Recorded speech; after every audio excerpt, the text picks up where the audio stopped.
হাফিজিয়া মাদ্রাসায় পর্দার আড়ালে আমাদের সম্মানিত মা ও বোনেরা,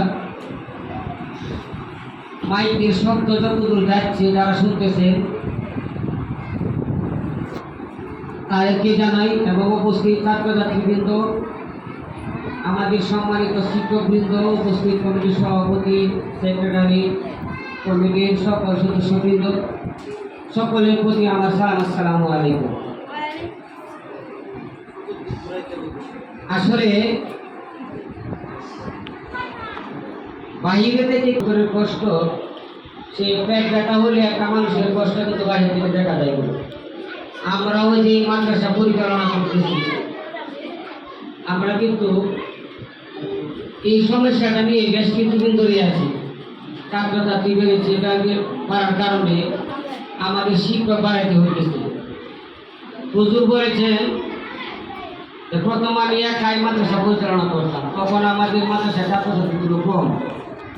এখন অভিভাবকরা এলাকা থেকে কারপাশা শহরগুলো গরিবপুর বিভিন্ন এলাকা থেকে ছাত্রছাত্রী আসতেছে, বিদায় আমাদের শিক্ষক বাড়াইতেছে হইতেছে। তাই আমাদের খরচে এখন অনেক বেশি বেড়ে গেছে। সম্মানিত অভিভাবকবৃন্দ, কমিটির সকল সদস্যবৃন্দ, সবার প্রতি বিনীত আহ্বান রইল, আপনারা নিজেকে মাদ্রাসা দায়ী হিসাবে কবুল করুন। আল্লাহ আমাদেরকে কবুল করুন, আমাদের সেই মাদ্রাসাকে কবুল করুন, কিয়ামত পর্যন্ত যাতে আমাদের এই মাদ্রাসা থাকে ইনশাআল্লাহ। মাইকের শব্দ যত দূর যাচ্ছে এবং যারা এখানে উপস্থিত আছেন, বিশেষ করে সকল ছাত্রছাত্রীদের উদ্দেশ্য করে আমি বলছি, আমার কথাগুলি মন দিয়ে সবাই শুনবেন। কোনো এক গ্রামে একবার একজন হাফেজা মহিলা ইন্তেকাল করেছেন। হাফেজা মানে কি? যারা সম্পূর্ণ কোরআন শরীফ শিক্ষা করেন, ছেলে হলে সে হয় হাফেজ, আর মহিলা হলে সে হয় কি হাফেজা।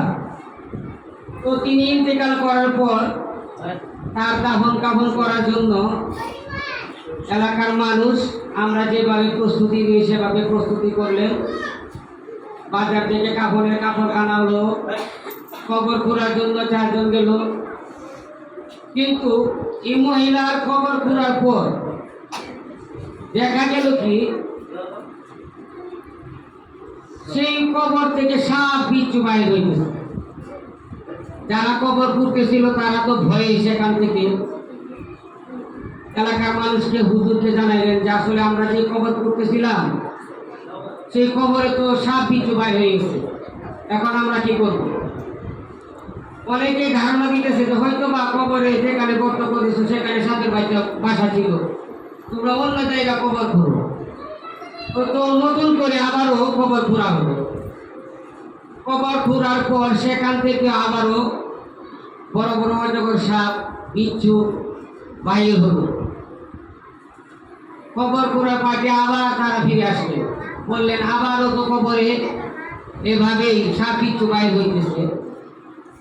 তো এলাকার গণ্যমান্য মানুষ এলাকাতে বিষয়টা ছড়িয়ে পড়লো। কেউ কেউ বলতেছে সে ছিল একটা নষ্ট মহিলা, পর্দার আড়ালে সে অবৈধ কাজ করত। অনেকে অনেক ধরনের মন্তব্য করতেছে, কেউ বলতেছে সে বেবিচারী। হাফেজ ছিলেন, সে 1 থেকে 10 বছরের মেয়েদের শিক্ষা দিতেন, অথবা 15 বছরের মেয়েদের। একজন হাফেজা হিসাবে সে মেয়েদের শিক্ষা দিতেন, অথচ তার মানে কবর থেকে যখন সাপ বিচ্ছু বাইর হইতেছে এলাকাতে একটা বিরাট একটা বিভ্রান্তি সৃষ্টি হবে।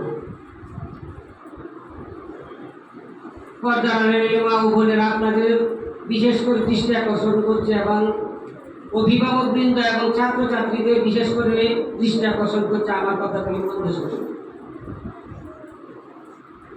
এলাকার সকল মানুষ মিলে এলাকাতে একজন আল্লাহর ওলি ছিল, তার কাছে গেলেন সবাই এবং আল্লাহর ওলিকে এখানে উপস্থিত করলেন। আল্লাহর ওলি বললেন, এই হাফেজা মহিলার সাথে, এই মরহুমার সাথে কার কার বেশি সম্পর্ক ছিল তাদেরকে এখানে উপস্থিত করে। তো তার বেশ কয়েকজন বান্ধবী ছিল, তাদেরকে সেখানে উপস্থিত করা হলো। সবাই বলল না, আমরা তো তাকে কোনোদিন কোনো ব্যভিচার করতে দেখিনি, সে কোনোদিন পর্দার আড়ালে যায়নি, সে কোনোদিন কোনো অন্যায় কাজ করেনি, সবাইকে সম্মান করতো, আমাদের সাথে খুব ভালো সম্পর্ক ছিল। তার একমাত্র উদ্দেশ্য ছিল সবাইকে কোরআন শিক্ষা দেওয়া।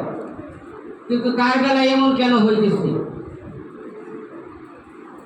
তার একজন বান্ধবী ছিল খুবই বলিষ্ঠ, সে কথা বলে না, চুপচাপ নীরব বসে আছে। আল্লাহ বলি তাকে উদ্দেশ্য করলেন, মা মনে হয় তুমি কিছু আড়াল করতেছো, তুমি বলো। তখন সে বললেন, আসলে কথা সে বলতে চাইছিল না, তারপরেও আল্লাহ যখন বুঝতে পারলেন, তারপর তিনি বললেন, আসলে এই হাফেজার আমার বান্ধবীর একজন অসুস্থ মা ছিল। তার অসুস্থ মা থাকা অবস্থায় বিছানায় প্রস্রাব পায়খানা করত। তার মা যখন খিদায় ছটফট করে যন্ত্রণায় তাকে ডাকতো, সে তাকে বেশি একটা নজর দিত না, তাকে বেশি একটা সেবা করত না।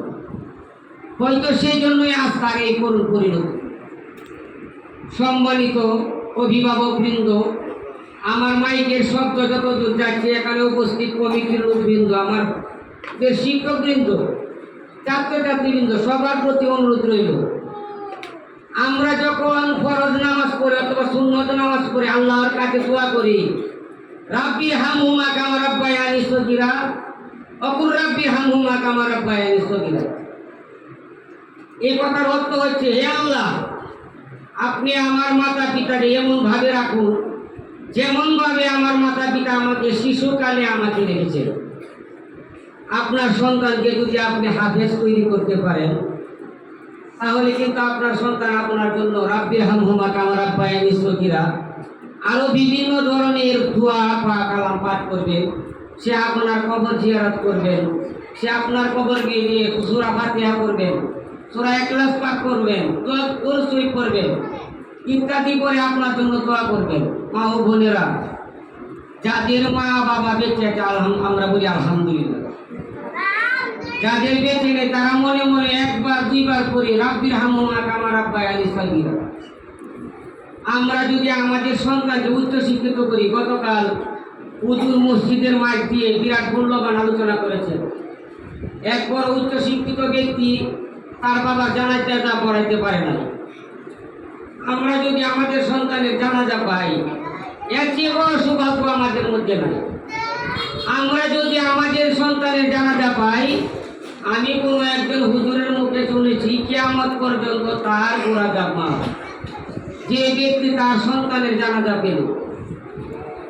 মা ও বোনেরা, যাদের মা বাবা বেঁচে আছে তারা অবশ্যই পিতা মাতাকে সম্মান করবেন এবং আল্লাহ এবং রাসূলের পরে তাদের আসন। তাদেরকে কেউ অবহেলা করবেন না। অসুস্থ মাতাকে অবশ্যই সেবা করবেন। আপনি আপনার মা বাবা সেবা করলে আপনার সন্তান আপনাকে সেবা করবে। আপনি আপনার মা বাবাকে অবহেলা করলে আপনার সন্তান আপনাকে অবহেলা করবে। আমি কিন্তু এই কথাগুলি কাউকে কষ্ট দেওয়ার জন্য বলি নাই, আর এই মাইক নিয়ে আমি ওয়াজ করার জন্য দাঁড়াই নাই। আমি সবার দৃষ্টি আকর্ষণ করছি, আমি একজন জনপ্রতিনিধি, আমি একজন মেম্বার। আমি বিচার সালিশ করতে গিয়ে অনেক সময় অনেক বিভ্রান্তির মধ্যে পড়ে যাই, বিদায় আমি এই আলোচনাগুলি করলাম। সবার প্রতি অনুরোধ রইল, 5 ওয়াক্ত নামাজ পড়ার চেষ্টা করবেন, পিতা মাতার সম্মান করবেন, প্রতিবেশীর হক আদায় করবেন, আর সন্তানদেরকে এমন শিক্ষা দিবেন যাতে সে যেন কোনোদিন আপনার সাথে বেয়াদবি না করে। এবং যারা এই আমাদের এই মাদ্রাসাকে ভালোভাবে পরিচালনা করার জন্য কুপনে টাকা দিচ্ছেন, অনেক মহিলারা আছেন আমাদেরকে মাসিকভাবে টাকা দেয়, অনেক ছাত্ররা আছেন আমাদেরকে টাকা দেয়, অনেক অভিভাবকরা আছেন আমাদেরকে টাকা দেন। তারপরে আমরা আমাদের এই মাদ্রাসা পরিচালনা করতে আমরা বিরাট কষ্ট হচ্ছে। বিদায় আমাদের এই আজকের এই অভিভাবক সভা এবং আজকের এই আলোচনা সভা আমরা 100 টাকা একসাথে বাড়াইতেছি, এটা কিন্তু একটা তুলনা। তারপরেও আমরা কিন্তু হিসাব করে দেখলাম 100 টাকা না হলে আমরা আমাদের মাদ্রাসাটা সুন্দরভাবে শিক্ষক রেখে পরিচালনা করতে পারবো না। যারা অভিভাবক আছেন আমাদের মাইকের শব্দ শুনছেন, সবার কাছে করজোরে ক্ষমা চাই। আল্লাহর দোহায় আপনারা কেউ বাইরে গিয়ে মন্তব্য করবেন না। আপনারা আমাদের মাদ্রাসা পরিচালনা করার জন্য সবাই মন থেকে চেষ্টা করবে, যেভাবে আগে সহযোগিতা করেছেন। সবার সহযোগিতা যদি আমরা না পাইতাম, আমরা এই মাদ্রাসাকে এখানে এত তাড়াতাড়ি নিয়ে আসতে পারতাম না। আল্লাহর ইচ্ছা থাকায় এলাকার মানুষের সহযোগিতা, চট্টগ্রামের সহযোগিতা, ঢাকার সহযোগিতা, বিভিন্ন এলাকার সহযোগিতা, প্রবাসীদের সহযোগিতা, আমরা মা বোনদের টাকা এভাবে এসেছে আমাদের মসজিদে, আমরা লিখে শেষ করতে পারি না। একটার পর একটা শুধু খালি আমাদের মসজিদের মধ্যে দান সদকা চলে আসতেছে। আসলে আল্লাহর ইচ্ছা, হয়তো আল্লাহ আমাদের মাদ্রাসাকে কিয়ামত পর্যন্ত কবুল করেছেন। তারপরে আমরা সবাই বলি আমিন। আল্লাহ পাক রব্বুল আলামিন আমাদের মাদ্রাসাকে কিয়ামত পর্যন্ত কবুল করুন, আমিন। আল্লাহ আমাদের পিতা মাতার প্রতি শ্রদ্ধাশীল হওয়ার তৌফিক দান করুন, আমিন। আমাদেরকে আল্লাহ পাক রব্বুল আলামিন 5 ওয়াক্ত নামাজ ঈমান এবং আমলের সাথে আদায় করার তৌফিক দান করুন। আমার কথায়, আমার বার্তায় যদি ভুল ত্রুটি হয়ে থাকে, আমি কাউকে কষ্ট দিয়ে থাকি, কেউ কষ্ট পেয়ে থাকেন, আমি ক্ষমা চেয়ে নিচ্ছি। ধন্যবাদ সবাইকে। আবারও ক্ষমা চেয়ে নিচ্ছি, আমি বড় আলোচনা করলাম, অনেকে সময় নষ্ট করলাম। আসসালামু আলাইকুম ওয়া রাহমাতুল্লাহি ওয়া বারাকাতুহু।